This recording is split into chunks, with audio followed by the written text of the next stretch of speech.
Assalamualaikum warahmatullahi wabarakatuh. Selamat pagi anakku semuanya, dari kelas 7A sampai dengan 7E. Semoga kalian dalam keadaan sehat, walaupun kita tidak berjumpa hanya melalui daring. Semoga pembelajaran hari ini bermanfaat bagi kita semua. Hari ini kita masuk bab yang ketiga. Setelah kalian kemarin ulangan harian yang bab kedua, sekarang kita masuk bab ketiga tentang klasifikasi materi dan perubahannya bagian yang pertama. Baiklah, sebelum kita memulai pembelajaran pada hari ini, marilah kita berdoa. Semoga pembelajaran dapat bermanfaat dan dapat kalian pahami. Berdoa dimulai.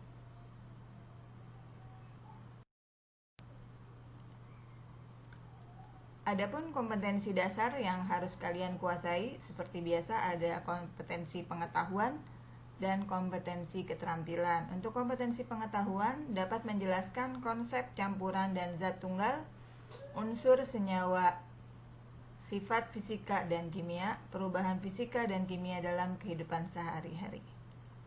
Adapun kompetensi keterampilan yang harus kalian kuasai adalah menyajikan hasil penyelidikan atau karya tentang sifat larutan, perubahan fisika, dan perubahan kimia atau pemisahan campuran.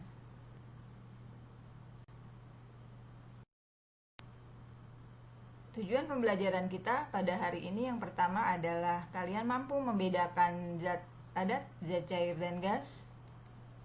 Yang kedua, mampu menyebutkan 6 perubahan wujud zat.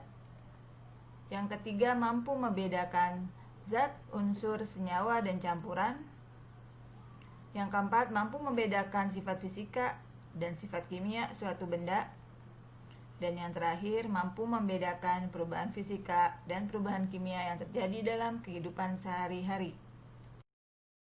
Ini dia yang akan kita pelajari peta konsepnya, klasifikasi materi.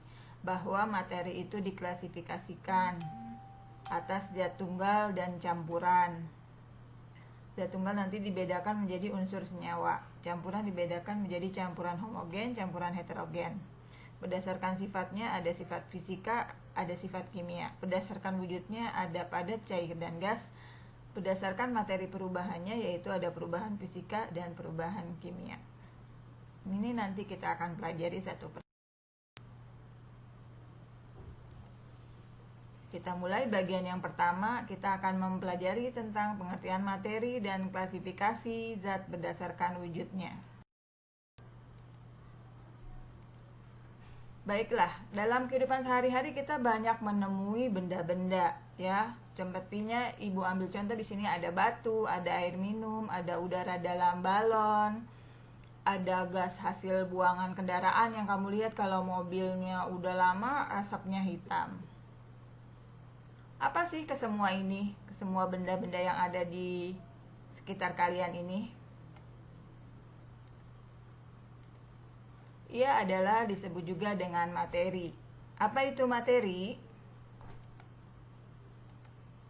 Materi adalah segala sesuatu yang memiliki massa dan menempati ruang, ya. Jadi ingat-ingat, materi adalah segala sesuatu yang memiliki massa dan menempati ruang. Contohnya air. Air kalau ditimbang ada nggak masanya? Ada ya. Menempati ruang nggak air ini? Ya menempati, yaitu menempati kalau di sini gelas. Itu jadi pengertian materi.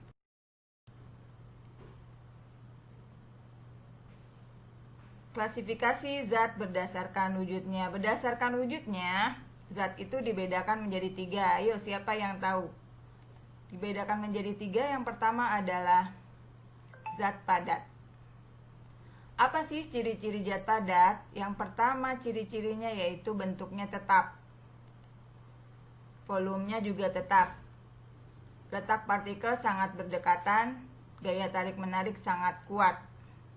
Ini contoh partikelnya. Dia ikatannya sangat kuat. Jadi walaupun ditaruh di gelas bentuknya tetap. Tidak berubah-ubah. Itu adalah zat padat karena gaya tarik-menariknya sangat kuat.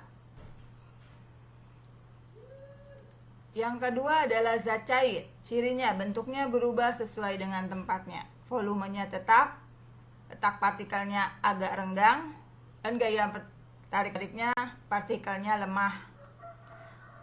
Sehingga, nah ini dia, kalau zat cair itu diletakkan di gelas, maka bentuknya seperti gelas. Ditaruh di dalam mangkuk, bentuknya seperti mangkuk. Ini karena gaya tarik-menariknya agak lemah ya. Agak lemah dibandingkan dengan zat padat. Selanjutnya, zat gas. Bentuknya berubah-ubah, volumenya juga sama, berubah-ubah. Letak partikelnya sangat berjauhan dan gaya tarik-menariknya sangat lemah. Ini dia contohnya gerak partikelnya. Gaya tarik-menariknya sangat lemah sehingga letaknya berjauhan. Ya.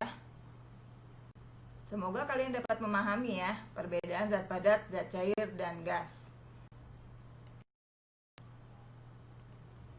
Selanjutnya ada perubahan wujud benda. Perubahan wujud benda kalian dapat lihat pada gambar berikut ini. Dari padat berubah menjadi cair, cair berubah menjadi gas, gas berubah menjadi padat. Ya. Padat berubah menjadi gas, gas berubah menjadi cair, cair berubah menjadi padat. Ini adalah 6 proses perubahan wujud benda yang harus kalian kuasai. Apa sih? Membeku, menyublim, mengembun, mencair, mengkristal itu apa? Ini dia. Mencair adalah peristiwa perubahan wujud dari padat menjadi cair. Contohnya es batu ya, kalau kita diamkan akan mencair. Yang kedua, membeku. Perubahan wujud dari cair menjadi padat. Contohnya ketika air, kita bikin es batu, masukkan ke dalam freezer, airnya berubah menjadi es batu. Itu yang dinamakan membeku. Menguap, proses perubahan wujud dari cair menjadi gas. Contohnya kalau kita masak air, lama-kelamaan airnya akan habis. Kemana itu air? Airnya menguap. Yang keempat, mengembun. Mengembun adalah peristiwa perubahan wujud zat dari gas menjadi cair. Contoh ketika kita menyimpan es batu dalam gelas, maka bagian luar gelasnya itu akan mengembun ya. Ada tetes-tetes seperti tetes-tetes air ya. Itu namanya peristiwa mengembun. Menyublim, peristiwa perubahan wujud dari padat menjadi gas. Contohnya kamper atau kapur barus. Ya, kalau kamu diemin, taruh di kamar mandi atau taruh di lemari, lama-kelamaan akan habis karena dia menyublim. Yang terakhir, mengkristal. Peristiwa perubahan wujud zat dari cair menjadi padat. Contohnya pembuatan garam dari air laut dan pembentukan salju di awan. Itu adalah proses mengkristal. Mudah-mudahan kalian bisa memahami ya tentang perubahan wujud zat, ada mencair, membeku, menguap, mengembun, menyublim, dan mengkristal.